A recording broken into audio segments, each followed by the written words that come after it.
أن لا إله إلا الله وحده لا شريك له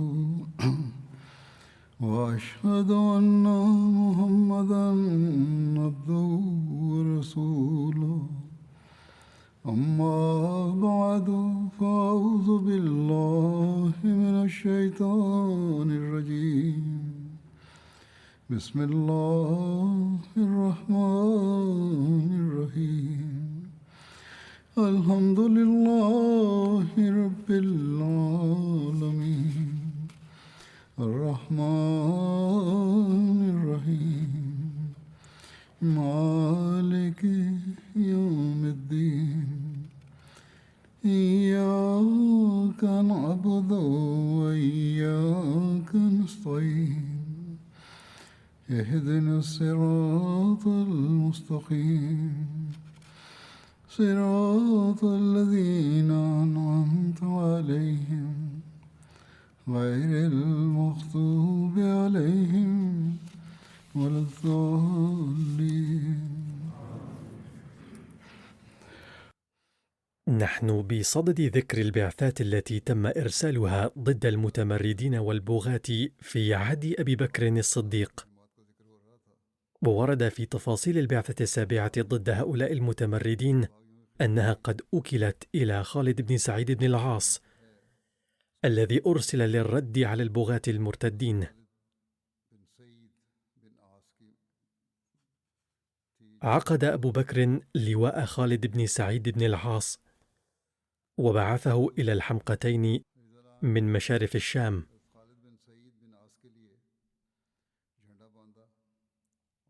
وبخصوص التعريف بخالد بن سعيد بن العاص فاسمه خالد ويكنى أبا سعيد، أبوه سعيد بن العاص بن أمية، وأمه لبين بنت حباب، وكانت معروفة بأم خالد. كان خالد من أوائل المسلمين، يقال إنه أسلم بعد أبي بكر الصديق رضي الله عنه، فكان ثالثا أو رابعا، وقيل كان خامسا. ولم يتقدمه في الإسلام إلا علي بن أبي طالب وأبو بكر وزيد بن حارثة وسعد بن أبي وقاص رضي الله عنهم.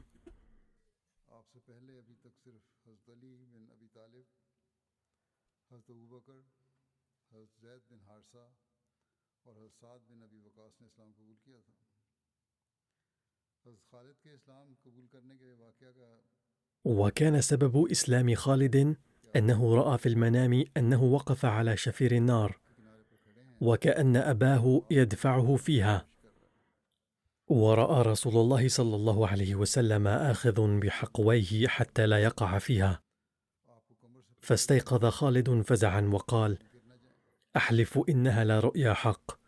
ولقي أبا بكر رضي الله عنه فذكر له ذلك، فقال له أبو بكر: أريد بك خير، وأراد الله تعالى أن ينقذك من النار، هذا أي محمد رسول الله فاتبعه، فإنك ستتبعه في الإسلام الذي يحجزك من أن تقع في النار، وأبوك واقع فيها.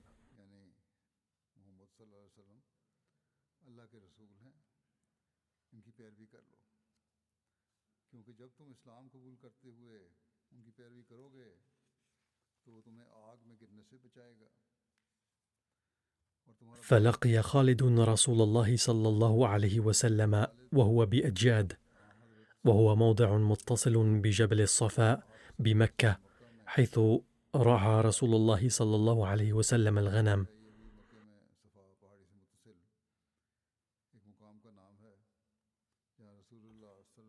فقال خالد: يا محمد، إلى من تدعو؟ قال: أدعو إلى الله وحده لا شريك له، وأن محمدا عبده ورسوله، وأن تخلع ما أنت عليه من عبادة حجر لا يسمع ولا يبصر ولا يضر ولا ينفع، ولا يدري من عبده ممن لم يعبده.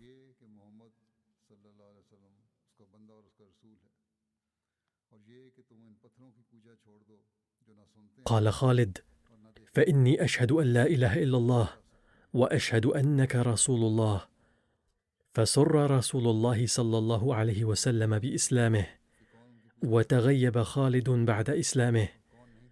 فلما علم أبوه بإسلامه أرسل في طلبه من بقي من ولده، ولم يكونوا أسلموا، فوجدوه فأتوا به أباه، فسبه وبكته وضربه بعصا في يده حتى كسرها على رأسه، وقال: اتبعت محمدا وأنت ترى معارضة قومه له، وما جاء به من عيب آلهتهم وعيب من مضى من آبائهم.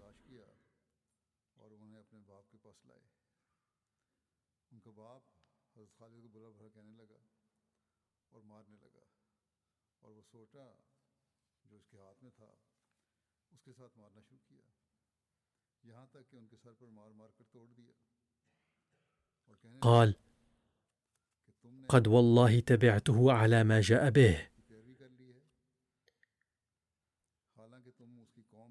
فغضب أبوه ونال منه، وقال: اذهب عني يا لكع حيث شئت، والله لا أمنعك القوت. فقال خالد: إن منعتني فإن الله يرزقني ما أعيش به. فأخرجه والده من بيته وقال لبنيه: لا يكلمه أحد منكم. فخرج خالد من هناك وأصبح يعيش مع النبي صلى الله عليه وسلم، وكان يتغيب عموما عن أبيه في نواحي مكة حتى لا يبطش به ويقسو عليه مرة أخرى.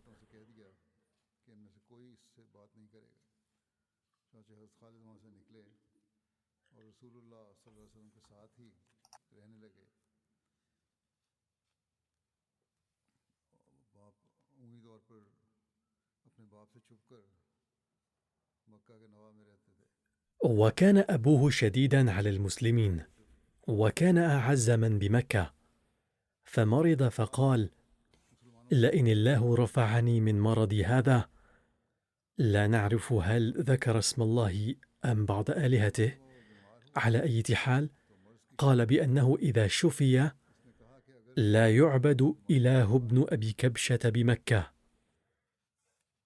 يعني أنه سيمارس القسوة ويخرج المسلمين من هناك.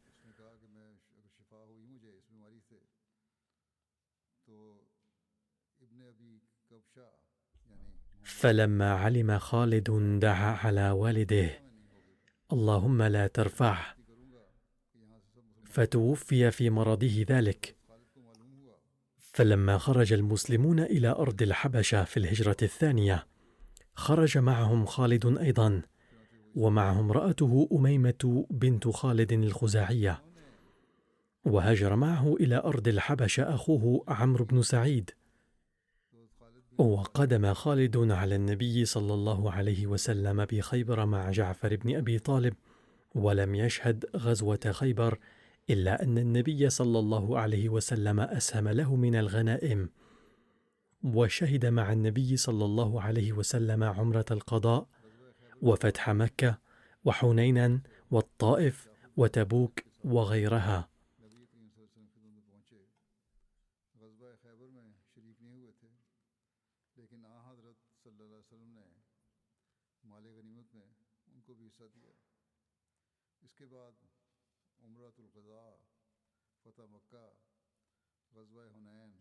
لم يستطع أن يشهد مع النبي صلى الله عليه وسلم بدرا، وكان دوما يحزن عليه، وقال للنبي صلى الله عليه وسلم: لم أشهد معك بدرا. فقال: أوما ترضى يا خالد أن يكون للناس هجرة ولك هجرتان؟ لقد أورد الخليفة الثاني للمسيح الموعود عليه السلام في كتابه مقدمة تفسير القرآن أسماء كاتب الوحي، وذكر فيها اسم خالد بن سعيد بن العاص أيضا. لقد استعمل النبي صلى الله عليه وسلم خالد بن سعيد على صدقات اليمن، وبقي على هذا المنصب حتى وفاة النبي الكريم صلى الله عليه وسلم.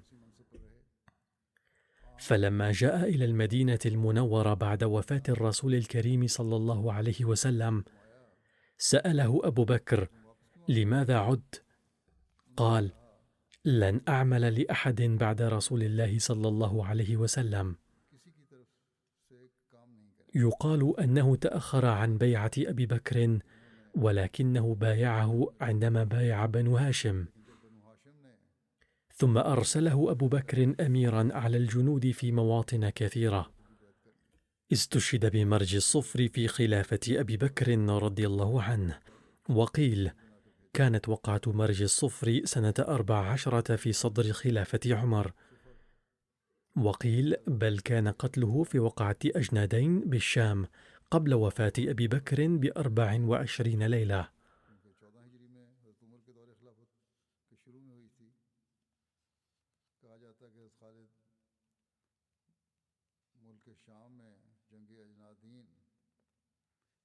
وورد في تاريخ الطبري تفصيل مهمة خالد ضد المرتدين كما يلي: فلما عقد أبو بكر الألوية لقتال أهل الردة، عقد له في من عقد، وكان من بينهم خالد بن سعيد، فنهاه عنه عمر من تعيينه له عميرا، وقال له ألا يستعمله على شيء، لكن أبا بكر رضي الله عنه خالفه في الرأي، وعين حضرة خالد على كتيبة مساعدة في تيماء، وهي مدينة مشهورة بين الشام والمدينة.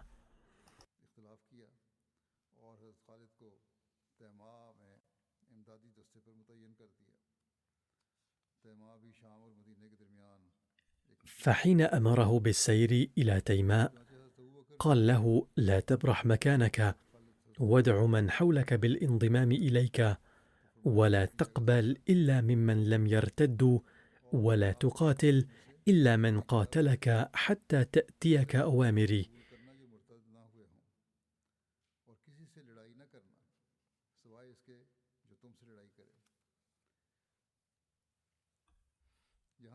فأقام سيدنا خالد في تيماء، فاجتمع إليه جموع كثيرة من شتى الجهات، ولما بلغ الروم عظم ذلك العسكر ضربوا على العرب الضاحية البعوث بالشام إليهم.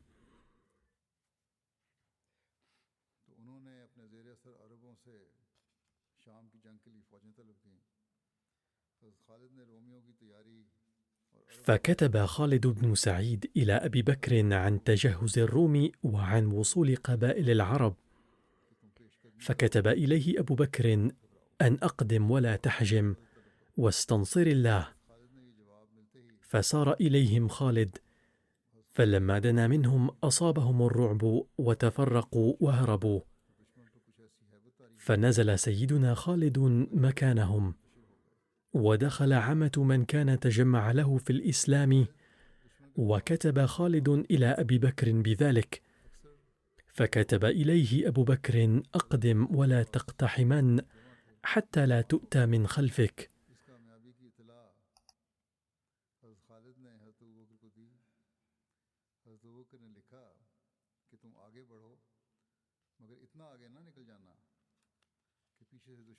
هذا ما نجده فقط في كتب التاريخ عن أعمال سيدنا خالد بن سعيد ضد المرتدين في عهد سيدنا أبي بكر، وعلاوة على ذلك سيأتي ذكره في فتوح الشام في عهد سيدنا أبي بكر مستقبلا.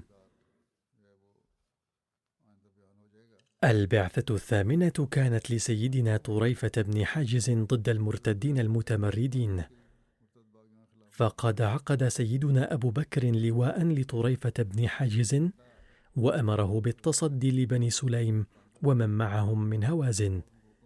وفي رواية أنه بعث معن بن عدي لبني سليم وهوازن. لقد كتب العلامة عبد البر اسم والد سيدنا طريفة وسيدنا معا في كتابه الاستيعاب حاجز. أما العلامة ابن الأثير فكتب اسمه في أسط الغابة حاجر أي بالراء. لقد عين سيدنا أبو بكر بعد انتخابه خليفة سيدنا طريفة بن حاجز حاملا على منثبة من سليم على الإسلام، فكان عاملا مخلصا ومتحمسا، فألقى خطبا مؤثرة حتى انضم إليه كثير من العرب من بني سليم.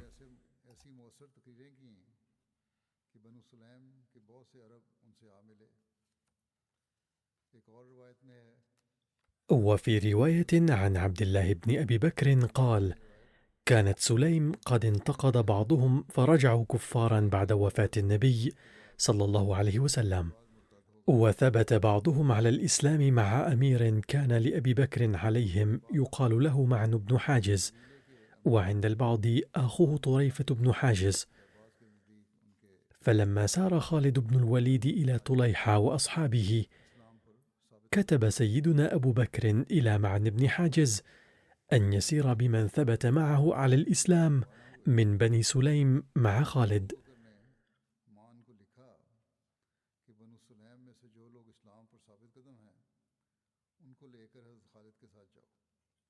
فسار واستخلف على عمله أخاه طريفة بن حاجز.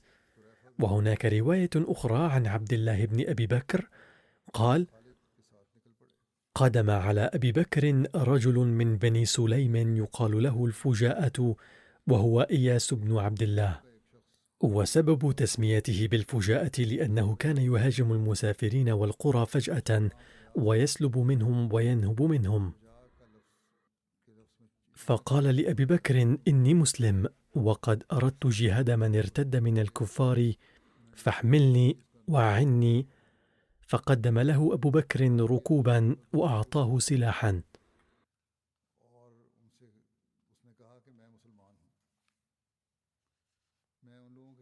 وتفصيل ذلك مذكور في موضع آخر أن أبا بكر أعطاه فرسين، وفي رواية أخرى 30 جملا وسلاحا ل30 جنديا، وأرسل معه 10 مسلمين مسلحين.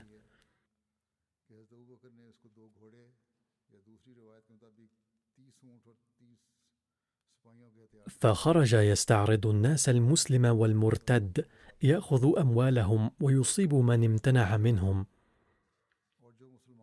وهكذا كان يتعامل مع الجميع، إذ كان يقتل المسلمين أيضا. وكان معه رجل من بني الشريد يقال له نجب بن أبي الميثاء. وفي رواية أن الفجاء ذهب إلى قبيلته وواصل في الطريق ربط العرب المرتدين به، فلما كثر عدد أصحابه قتل أولا رفاقه المسلمين ونهب أموالهم كلها، ثم بدأ أعمال النهب والقتل. وكان أحيانا يداهم هذه القبيلة وأحيانا يهجم على تلك القبيلة. كانت هناك مجموعة من المسلمين يذهبون إلى المدينة المنورة، نهبهم أولا ثم قتلهم.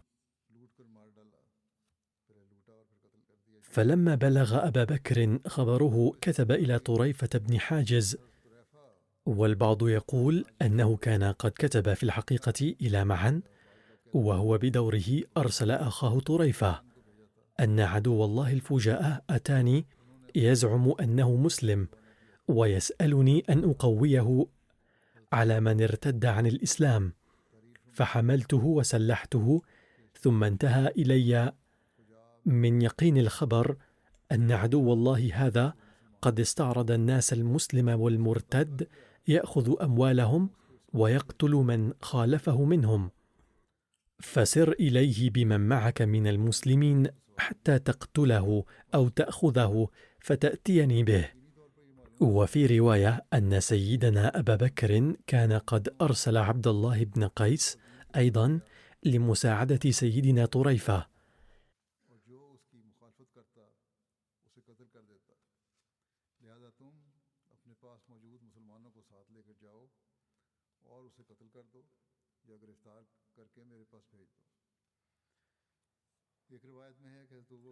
فسار إليه طريفة بن حاجز، فلما التقى الناس كانت بينهم الرمي بالنبل، فقتل النجبة بن أبي الميثاء بسهم رمي به. فلما رأى الفجاءة من المسلمين الجد والشجاعة قال لطريفة: والله ما أنت بأولى بالأمر مني، فأنت أمير لأبي بكر وأنا أميره، فقد أراد منع القتال بمنتهى الشطارة. فقال له طريفة: إن كنت صادقا فضع السلاح وانطلق معي إلى أبي بكر، إذ قد بعثني حضرته لاعتقالك، وهنا سيصدر الحكم هل أنت أمير أم لا. فخرج معه إلى المدينة، فلما قدم عليه أمر أبو بكر طريفة بن حاجز فقال: اخرج به إلى هذا البقيع فحرقه فيه بالنار، فقد عوقب بما كان يعاقب به المسلمين. فخرج به طريفة فأوقد له نارا فقذفه فيها.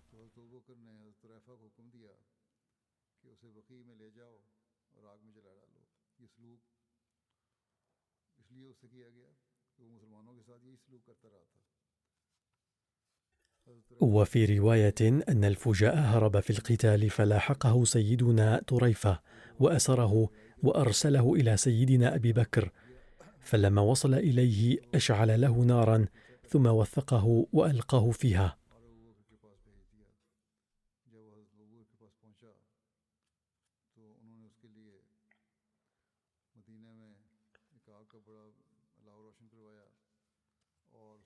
البعثة التاسعة ضد المرتدين البغاة قد أوكلت إلى سيدنا العلاء بن الحضرمي، فقد عقد سيدنا أبو بكر رضي الله عنه لواء لسيدنا العلاء وأمره بالسير إلى البحرين، وهي تقع بين اليمامة والخليج العربي وتضم قطر وإمارة البحرين، وهي ليست البحرين الصغيرة في هذا العصر، بل كانت منطقة شاسعة.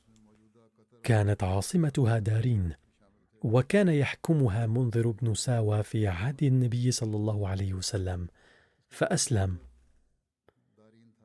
تسمى هذه الأيام البحرين بالأحساء.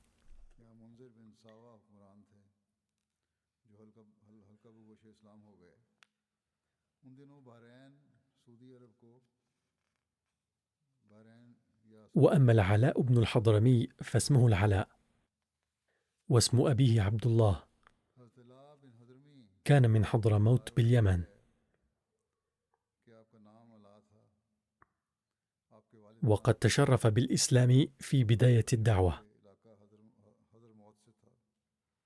وكان أخوه عمرو بن الحضرمي أول قتيل من المشركين قتله مسلم، وكان ماله أول مال خمس في الإسلام. ويقال أن قتله كان من الأسباب الأساسية والفورية لوقعة بدر. وكان للعلاء بن الحضرمي أخ آخر هو عامر بن الحضرمي، وقد قتل أيضا يوم بدر كافرا.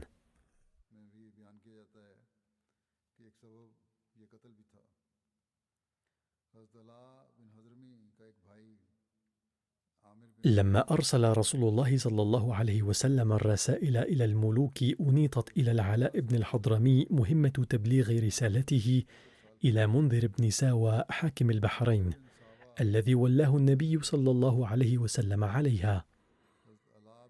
ولما أتى العلاء بن الحضرمي المنذر بن ساوى يدعوه إلى الإسلام أسلم، وكان رده: قد نظرت في هذا الأمر الذي في يدي فوجدته للدنيا دون الآخرة، أي أن ما بيدي هو للدنيا فقط، ولم أجهز شيئا للآخرة.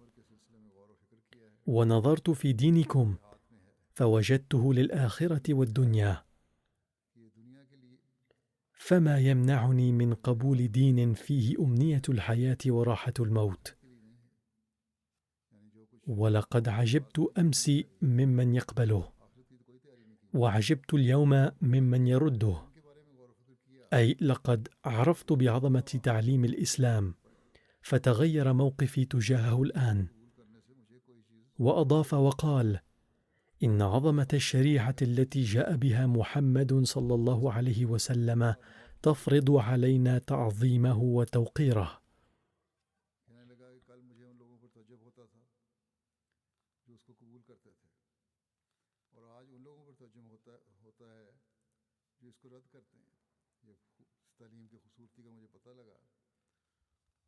وتوفي النبي صلى الله عليه وسلم والعلاء وال على البحرين، فأقره أبو بكر في خلافته كلها، ثم أقره عمر إلى أن توفي في خلافته رضي الله عنهما. ورد في طبقات ابن سعد أن أهل البحرين شكوا العلاء بن الحضرمي إلى رسول الله صلى الله عليه وسلم، فعزله واستعمل أبان بن سعيد على البحرين.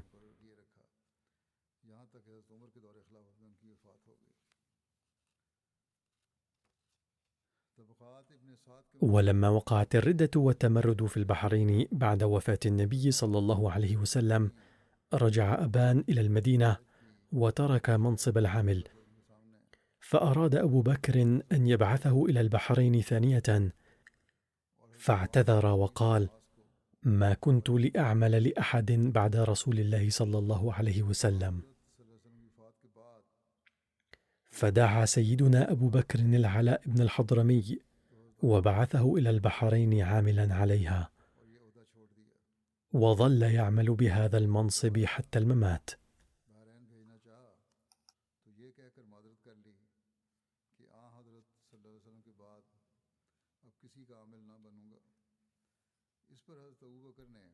كان العلاء معروفا باستجابة الدعاء، وقد جاءت روايات شتى بهذا الصدد. وكان أبو هريرة يقول: إني معجب جدا بمحاسن العلاء واستجابة دعائه.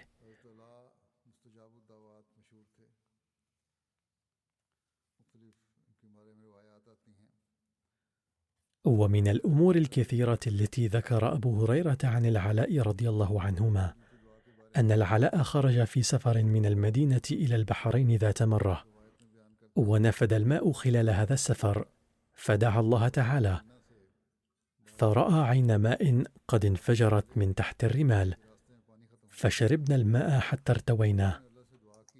وكان أبو هريرة رضي الله عنه يقول: خرجت مع العلاء من البحرين إلى البصرة مع الجنود، فلما كنا بالياس مات، والياس قرية في ديار بني تميم، ونحن على غير ماء، فأظهر الله لنا سحابة فأمطرت علينا، فغسلناه وحفرنا له بسيوفنا، ولم نلحد له، ودفناه ومضينا، ثم رجعنا بعد فترة لنلحد له، فلم نجد موضع قبره.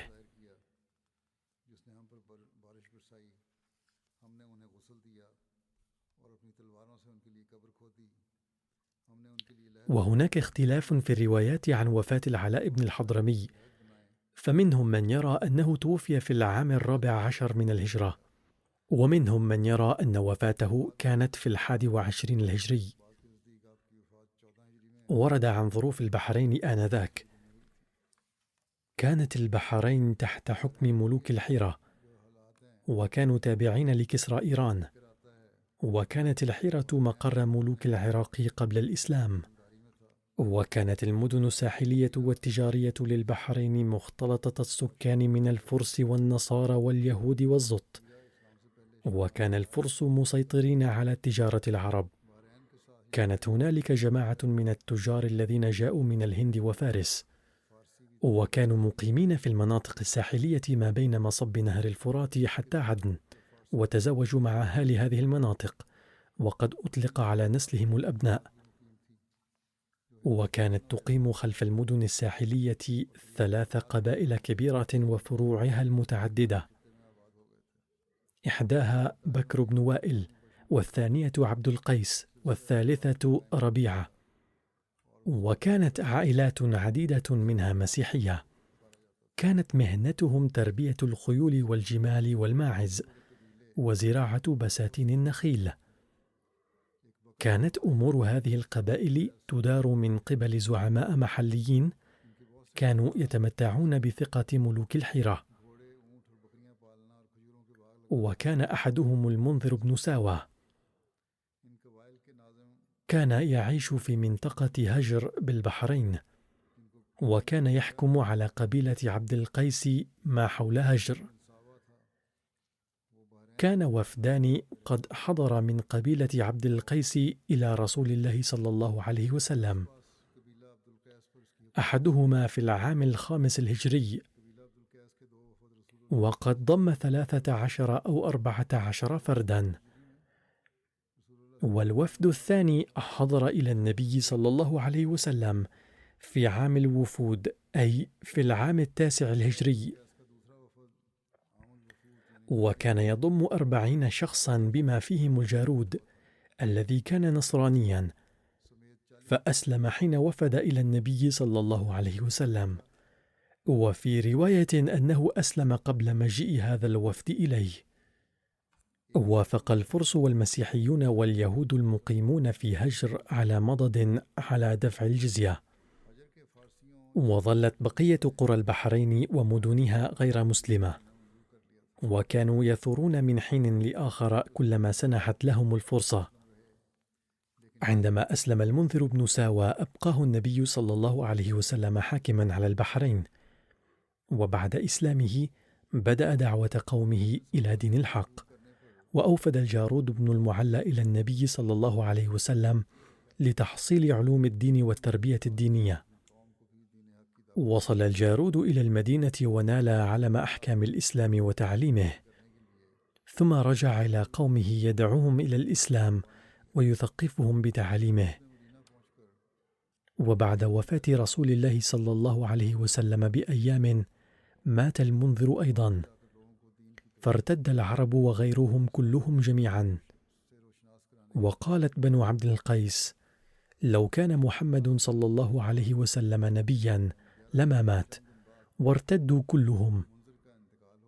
فلما علم الجارود بن المعلى بذلك، وكان من أشراف قومه، وقد تلقى التربية الدينية في المدينة، وكان ممن هاجر إلى النبي صلى الله عليه وسلم، وكان خطيبا مفوها، جمع الجارود الذين ارتدوا بسبب وفاة النبي صلى الله عليه وسلم، ثم قام فخطبهم فقال: يا معشر عبد القيس، إني سائلكم عن أمر فأخبروني به إن علمتموه، ولا تجيبوني إن لم تعلموه. قالوا: سل عما بدا لك. قال: تعلمون أنه كان لله أنبياء فيما مضى؟ قالوا: نعم. قال: تعلمونه أو ترونه؟ قالوا: لا، بل نعلمه. قال: فما فعلوا؟ قالوا: ماتوا. قال: فإن محمدا مات كما ماتوا، وأنا أشهد أن لا إله إلا الله وأن محمدا عبده ورسوله. حين سمعوا هذا الخطاب قالوا: ونحن نشهد أن لا إله إلا الله وأن محمدا عبده ورسوله، وأنك سيدنا وأفضلنا. وهكذا ثبتوا على إسلامهم.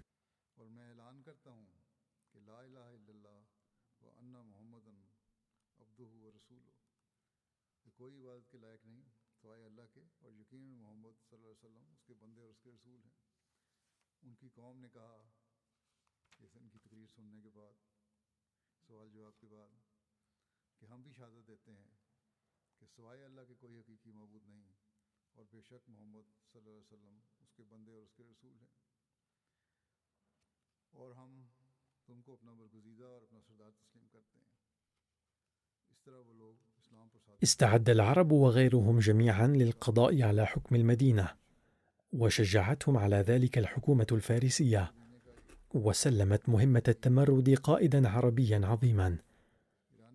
حين رأى مندوب رسول الله صلى الله عليه وسلم في الحجر آبان بن سعيد آثار التمرد الرهيب، عاد إلى المدينة.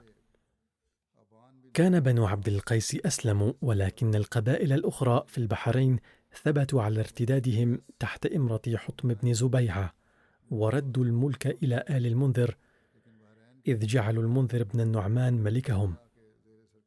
وورد في رواية أنهم حين عزموا جعل المنذر بن النعمان ملكهم، خرج نفر من رؤسائهم وأهل الشرف فيهم حتى قدموا على كسرى ملك الفرس، فاستأذنوا عليه فأذن لهم، فدخلوا عليه وحيوه بتحية الملوك. فقال كسرى: ما الذي أقدمكم يا معشر العرب؟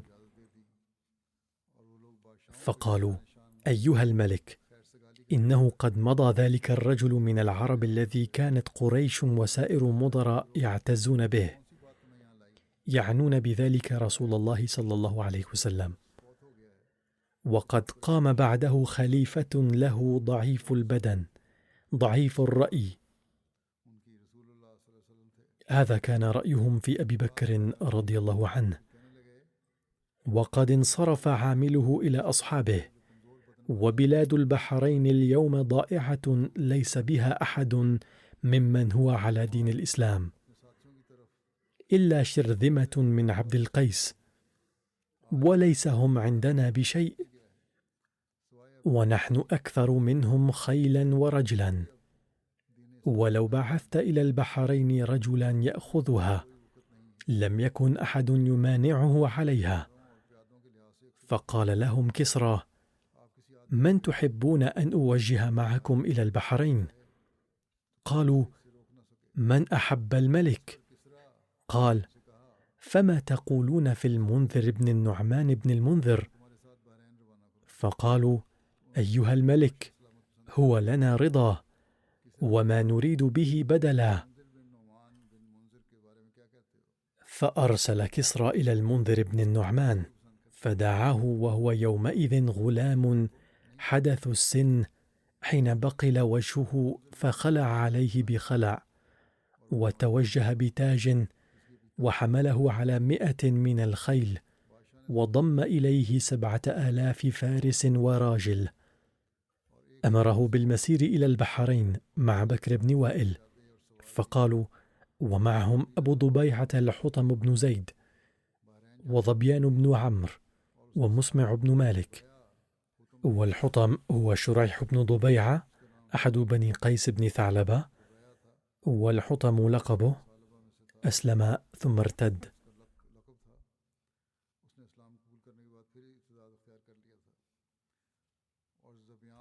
ثم إنهم حاولوا أن يصرفوا الجارود والذين معه عن إسلامهم، فذهبت محاولتهم سدى.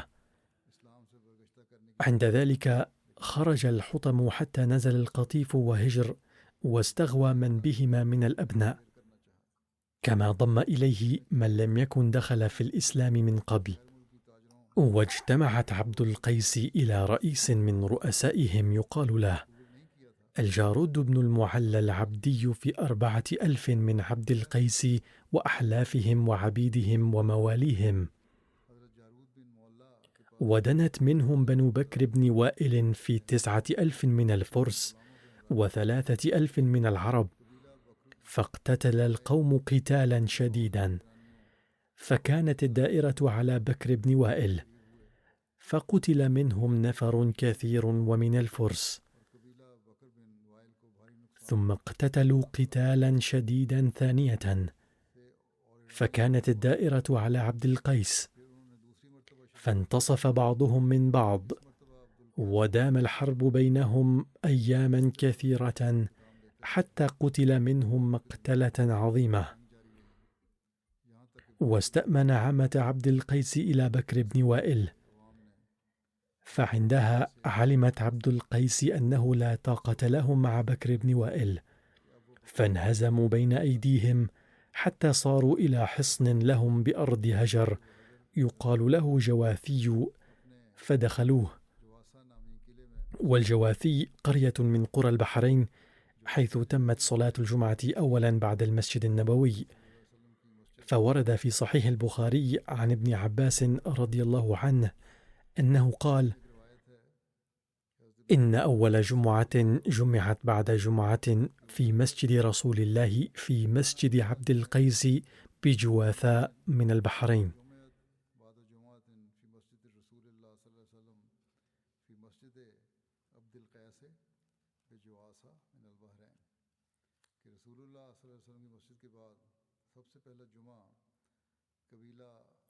وأقبلت بنو بكر بن وائل والفرس حتى نزلوا على الحصن فأحدقوا به، فحاصروا عبد القيس حصارا شديدا ومنعوهم من الطعام. فقال رجل منهم يقال له عبد الله بن عوف العبدي هذه الأبيات التي أظهر فيها عجزهم وضعفهم وتحملهم وصبرهم: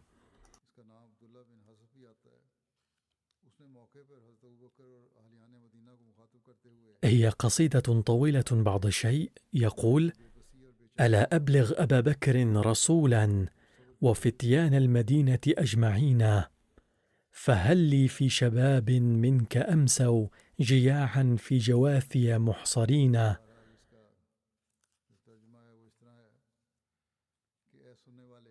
كأن دماءهم في كل فج شعاع الشمس يغشى الناظرين، تحاصرهم بنو ذهل وعجل وشيبان وقيس ظالمين.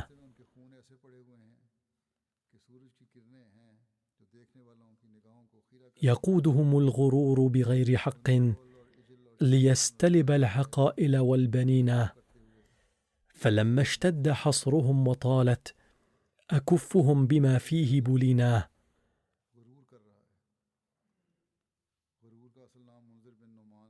توكلنا على الرحمن إنا وجدنا الفضل للمتوكلين.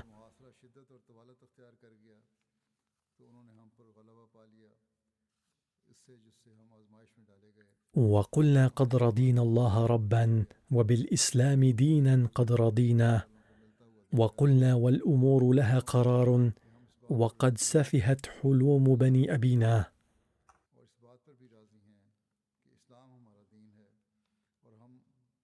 نقاتلكم على الإسلام حتى تكونوا أو نكون الذاهبين.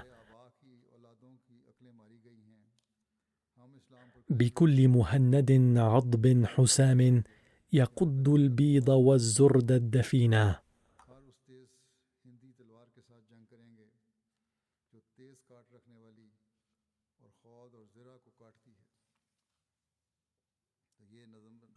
فهذه كانت رسالة أرسلها العبدي بصورة قصيدة. فلما نظر أبو بكر في هذه الأبيات اغتم فيه غما شديدا لما يكون فيه من ذكر عبد القيس، فدعي برجل من المسلمين يقال له العلاء بن الحضرمي، فعقد له عقدا وضم إليه 2000 رجل من المهاجرين والأنصار، وأمره بالمسير إلى البحرين إلى نصرة عبد القيس. ثم قال له: انظر يا علاء، لا تمر بحي من أحياء العرب إلا استنحطهم إلى محاربة بني بكر بن وائل، فإنهم قد أتوا بالمنذر بن النعمان بن المنذر من عند كسرى ملك الفرس، وقد عقدوا التاج على رأسه، وقد عزموا على إطفاء نور الله وقتل أولياء الله، فسر وقل لا حول ولا قوة إلا بالله. أي لا قدرة لأحد على اجتناب سيئة ولا على كسب حسنة إلا بالله.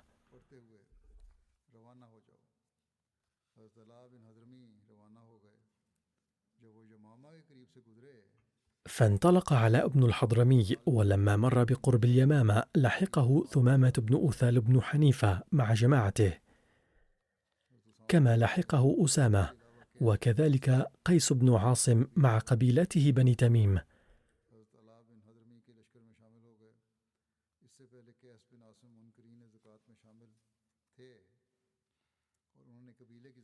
كان قيس بن عاصم من قبل من منكر الزكاة، فكف إرسال زكاة الكبيلة إلى المدينة، ورد إلى الناس ما كان قد جمع من أموال الزكاة.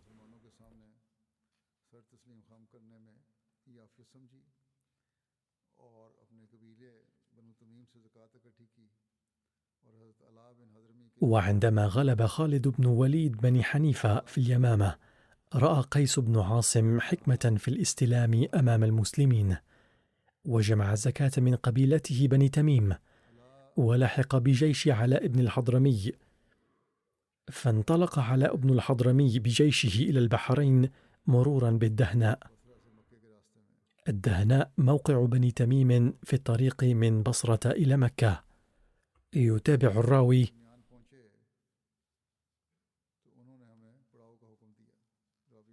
فلما وصلنا في نصف الطريق أمر الناس بالنزول، فنفرت الإبل في جوف الليل، فما بقي عندنا بعير ولا زاد ولا مزاد ولا بناء إلا ذهب عليها في عرض الرمل، وذلك حين نزل الناس وقبل أن يحطوا.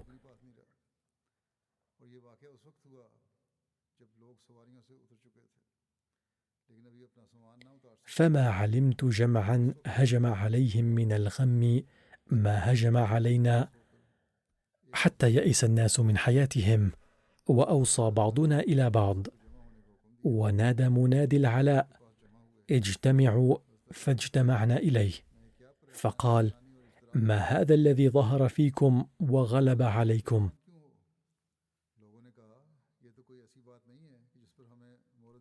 فقال الناس: وكيف نلام ونحن إن بلغنا غدا لم تحمي شمسه حتى نصير حديثا؟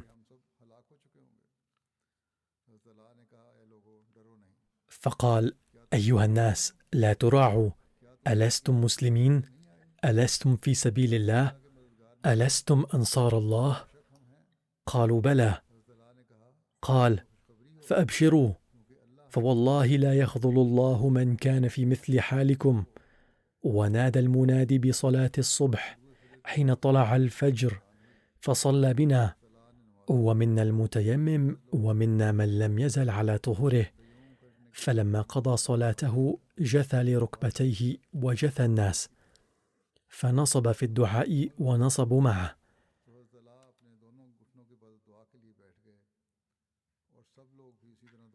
فلمع لهم سراب الشمس، فالتفت إلى الصف فقال: رائد ينظر ما هذا؟ ففعل ثم رجع، فقال: سراب، فأقبل على الدعاء، ثم لمع لهم آخر فكذلك،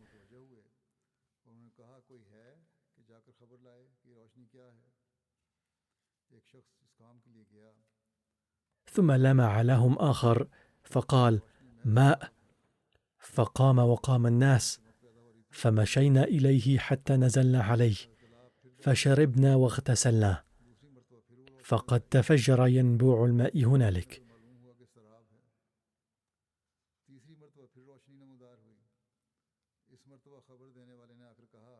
فما تعالى النهار حتى أقبلت الإبل تكرد من كل وجه، فأناخت إلينا، فقام كل رجل إلى ظهره فأخذه.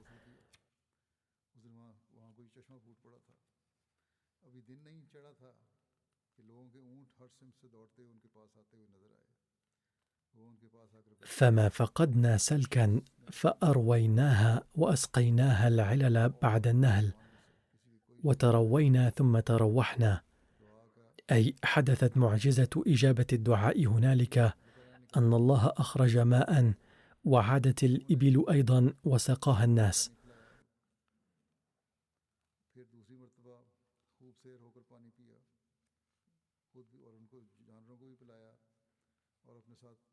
يقول منجاب بن راشد: وكان أبو هريرة رفيقي، فلما غبنا عن ذلك المكان قال لي: كيف علمك بموضع ذلك الماء؟ فقلت: أنا من أهدي العرب بهذه البلاد. قال: فكن معي حتى تقيمني عليه. فكررت به، فأتيت به على ذلك المكان بعينه، فإذا هو لا غدير به ولا أثر للماء، فقلت له: والله لولا أني لا أرى الغدير لأخبرتك أن هذا هو المكان، وما رأيت بهذا المكان ماء ناقعا قبل اليوم. وإذا إداوة مملوءة، فقال: يا أبا سهم، هذا والله المكان.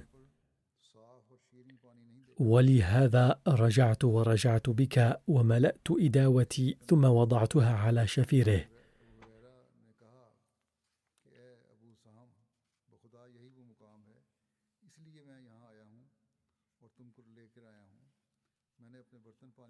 فقلت: إن كان منا من المن وكانت آية عرفتها، وإن كان غياثا عرفته، فإذا من من المن. فحمد الله، ثم سرنا حتى ننزل هجر.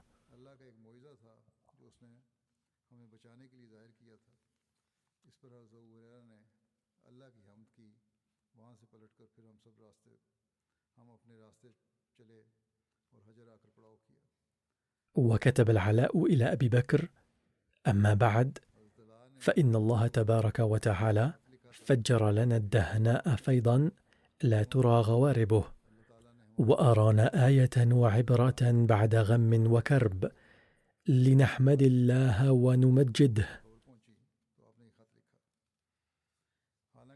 فادعوا الله واستنصره لجنوده وأعوان دينه.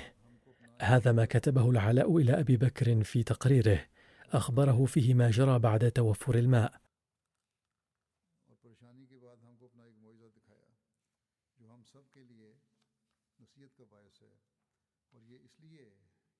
فحمد أبو بكر الله ودعاه وقال: ما زالت العرب فيما تحدث عن بلدانها يقولون إن لقمان حين سئل عن الدهناء أيحتفرونها أو يدعونها، نهاهم وقال: لا تبلغها الأرشية ولم تقر العيون، وأن شأن هذا الفيض من عظيم الآيات، وما سمعنا به في أمة قبلها.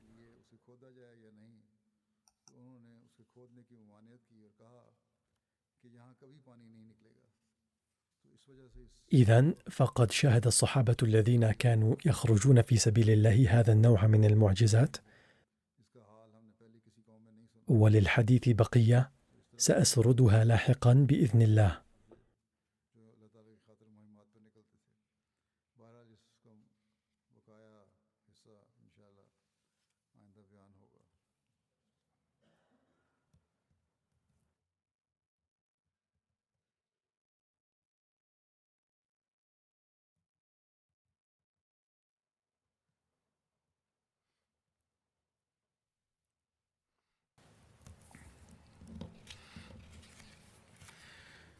الحمد لله الحمد لله نحمده ونستعينه ونستغفره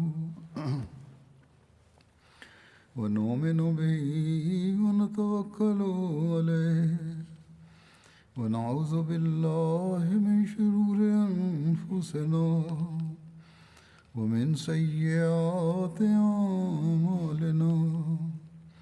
من يهده الله فلا مضل له ومن يضلل فلا هادي له. ونشهد أن لا إله إلا الله ونشهد أن محمدا عبده ورسوله. عباد الله رحمكم الله، إن الله يأمر بالعدل والإحسان وإيتاء ذي القربى وينهى عن الفحشاء والمنكر والبغي يعظكم لعلكم تذكرون. اذكروا الله يذكركم وادعوه يستجب لكم ولذكر الله أكبر.